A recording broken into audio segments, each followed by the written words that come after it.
Zimbabwe once printed a $100 trillion bill. Not a typo, not a joke, not monopoly money. A single banknote with 14 zeros on it, and by the time it hit people's wallets, it wasn't even enough to buy a loaf of bread. At the peak of the madness, prices in Zimbabwe were doubling every 24 hours. Workers were paid 3 times a day and sprinted to the store on their lunch break because by dinner, their wages would be worth half as much. Life savings didn't shrink.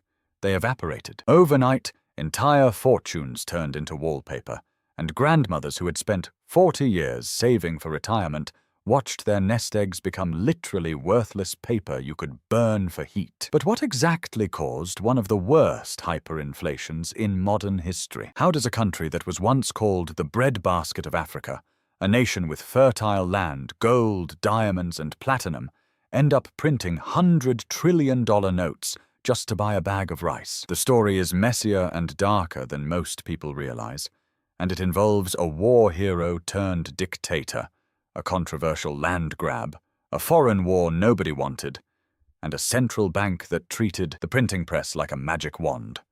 So let's rewind. Let's start in 1980, when a brand new country called Zimbabwe was born, full of promise, full of hope, and full of a currency that was, believe it or not, worth more than the US dollar. Picture this.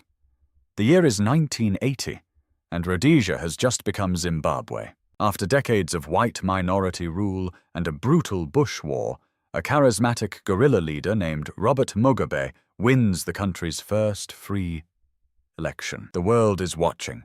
The economy is humming. Zimbabwe has a diversified export base, a strong agricultural sector, functioning schools and hospitals, and the Zimbabwean dollar trades at roughly 1.25 US dollars per Zim dollar. For a moment, this really looked like the African success story everyone had been waiting for. Mugabe at first played the role well. He preached reconciliation. He kept white commercial farmers in place because they were producing tobacco, maize, and beef at scale. He expanded education so aggressively that literacy rates climbed above 85%, some of the highest on the continent. And for the first decade or so, Zimbabwe genuinely looked like it was on the right track. GDP grew. Exports flowed foreign. Investors nodded in approval. Life, for many Zimbabweans, was getting measurably better. But underneath the surface, cracks were already forming. Mugabe's government was spending far more than it was earning. The bureaucracy ballooned. Salaries for civil servants ate up an ever-growing share of the budget. And every year, the deficit widened. By the late 1980s, Zimbabwe was already borrowing heavily to keep the lights on. The IMF and World Bank stepped in with a structural adjustment program in 1991, demanding budget cuts, currency liberalization, and market reforms. It was supposed to fix things. Instead, it made them worse. Companies collapsed, unemployment spiked, and the once proud economy started wheezing. Then came a brutal drought in 1992 that gutted the agricultural sector. And still, Mugabe kept spending. Because in politics, spending buys loyalty, and Mugabe was starting to need a lot of loyalty because things were about to take a dark turn. The first real disaster arrived in 1990, and it came in the form of a very expensive promise. War veterans, the men who had fought alongside Mugabe in the Bush War, were angry. They felt they had been forgotten. They demanded compensation, and they demanded it loud. Mugabe, terrified of losing his base, caved completely. In November 1997, he announced unbudgeted payouts of 50,000 Zim dollars per veteran, plus monthly pensions. The total cost was massive, hundreds of millions of dollars the government simply did not have. The market's reaction was instant and brutal. On what became known as Black Friday, November 14, 1997, the Zimbabwean dollar crashed by 71.5% against the US dollar in a single day. The stock market lost nearly half its value within a week. It was the first crack in the dam, and it was a big one. Now, a smart government would have paused, tightened the belt, and rebuilt confidence. Mugabe did the opposite. In 1998, he sent Zimbabwean troops into the Democratic Republic of Congo to prop up President Laurent Kabila in a war that had absolutely nothing to do with Zimbabwe's national interest. The intervention cost the country roughly $1 million a day, and it dragged on for years. Zimbabwe was hemorrhaging money it didn't have, on a war it couldn't win, to defend a regime nobody at home cared about. And still, Mugabe kept spending. Because the printing press was always there, humming quietly in the background, waiting to be turned on. This led to a slow but steady erosion of the currency's value throughout the late 1990s. Inflation crept up. The black market for foreign currency exploded. Ordinary Zimbabweans started losing faith in the Zim dollar. But the worst was still to come. Then in 2000, everything changed. Mugabe, facing a rising political opposition and a country losing faith in him, made a decision that would define the rest of Zimbabwe's economic story. He launched what he called the Fast-Track Land Reform Program. On paper, the idea was to redistribute farmland from about 4,000 white commercial farmers to landless black Zimbabweans, correcting a colonial injustice. In practice, it became a violent free-for-all. War veterans and party loyalists stormed farms, evicting owners at gunpoint, sometimes killing them. The new occupants, in many cases, had no farming experience, no equipment, no credit access, and no market connections. The farms fell apart. Agricultural output collapsed. The numbers are staggering. Zimbabwe's tobacco production, once the second largest in the world, dropped by more than 60% within a few years. Maize production, the country's food staple, fell by roughly 70%. Wheat production nearly vanished. A country that had literally fed its neighbors was now begging for food aid. Exports evaporated. Foreign currency reserves ran dry. Banks stopped lending.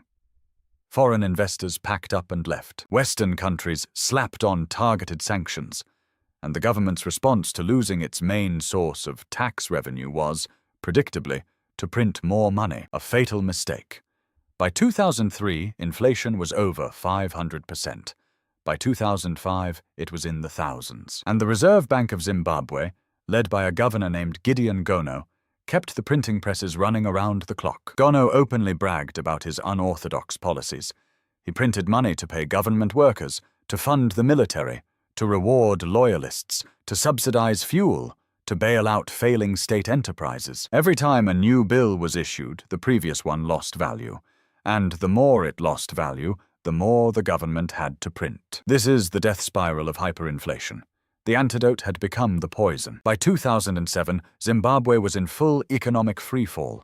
Store shelves were empty. Fuel stations had lines that stretched for miles. Hospitals ran out of basic medicine. Electricity blackouts lasted for days. The government tried to fight rising prices by imposing price controls, forcing shops to sell goods below cost. Predictably, shops just closed. The formal economy shrank to a shell, and everything moved to the black market, where prices were quoted in US dollars or South African rand because nobody trusted the local currency anymore. Unemployment climbed above 80%. Yes, you read that correctly. 80% of the working population had no formal job, and still, the presses kept running. Then came 2008, the year the numbers became almost cartoonish. In January, Zimbabwe issued a $10 million note. By May, they issued a $250 million note. By July, a $100 billion note. And then, in January 2009, the final absurdity. The Reserve Bank of Zimbabwe printed a $100 trillion bill. At the time it was issued, it was worth about 40 US cents. Estimates of the peak inflation rate vary because, at a certain point, statistics themselves broke down. But the most commonly cited figure, calculated by economist Steve Hanke, puts the peak monthly inflation rate in November 2008 at 79.6 billion%. Annualized, that comes out to a number with 22 digits. Prices, as I mentioned, were doubling roughly every 24 hours. It was the second worst hyperinflation ever recorded, behind only Hungary in 1946. Human cost was devastating.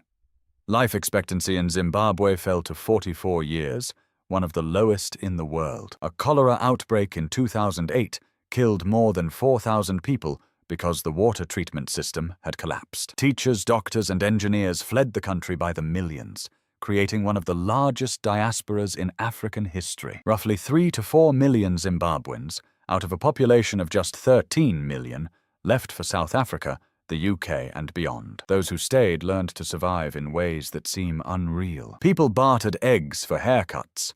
They used foreign currency smuggled in from relatives abroad. They planted vegetables in their front yards. An entire generation of Zimbabweans grew up not knowing what a stable economy even looked like. Finally, in April 2009, the government did the only thing left to do. It killed its own currency. Zimbabwe officially abandoned the Zim dollar and adopted a multi-currency system, allowing the US dollar, the South African rand, the Botswana pula, and later others to circulate as legal tender. And almost overnight, the madness stopped. Prices stabilized, shops refilled. Inflation dropped from billions of percent to single digits within months. It turns out when you take the printing press away from a reckless government, the economy can actually breathe again. But the damage was already done. Savings were gone, pensions were gone, trust in institutions was shattered, and Zimbabwe has spent the entire decade since trying and often failing to rebuild. So what lessons can we learn from Zimbabwe's disaster? First, hyperinflation is never really about money. It's about political choices, about governments spending far more than they earn and turning to the printing press as a shortcut. Second, property rights matter. When Zimbabwe destroyed its commercial agriculture sector overnight, it wasn't just farmers who lost, it was the entire economy, because output, exports, and tax revenue all collapsed together. Third, once trust in a currency is gone, it is almost impossible to get back. Even today, Zimbabwe has struggled to relaunch a national currency, with a new Zim dollar reintroduced in 2019 that has already lost most of its value. And yet another currency, the ZiG, launched in 2024. Finally, hyperinflation doesn't just steal your money, it steals your future. It wipes out savings, destroys the middle class, drives away talent, and leaves scars that take generations to heal. In the end, it was hubris, bad policy, and a refusal to accept economic reality that turned a promising nation into a cautionary tale printed on $100 trillion bills. And there you have it, the story of how a country with fertile land, rich minerals, and enormous potential printed itself into oblivion in less than a decade. If you enjoyed this video, be sure to hit the like button, subscribe to the channel, and comment your thoughts down below. Have you ever held a Zimbabwean $100 trillion note? Do you think Zimbabwe's new currency has any chance of surviving? Let me know. And if you want to see how another nation's currency completely fell apart, click the thumbnail on your screen for the full story on the Weimar Republic's hyperinflation nightmare. You won't want to miss it. We'll see you guys next time.